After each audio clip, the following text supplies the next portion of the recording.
guys, naluto na ato ang banana cake. Kung naamoy lakatan nira, no, maayo ni na ilakatan. Magbutang na taglakatan nga 200 grams o butang na tog isa ka cup nga ibap. Butang na tog isa ka cup nga ibap. Sa isa ka kilo nga nga harina nga third class, magbutang tag 700 grams nga brown sugar. Paghuman ang atong tubig 2 cups water po na siya. Tapos ang ato ang oil, butang na tog oil na 1 cup or 1/2 cup. Butang na tog itlog bisan 2 ka itlog.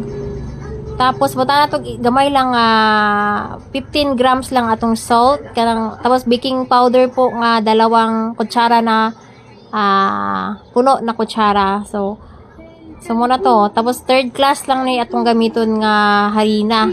Kani gibutangan ako ni siya og kanang kukwa. Naani siya kukwa ang ibutang nako sa babaw para humot siya. Tapos na-design siya.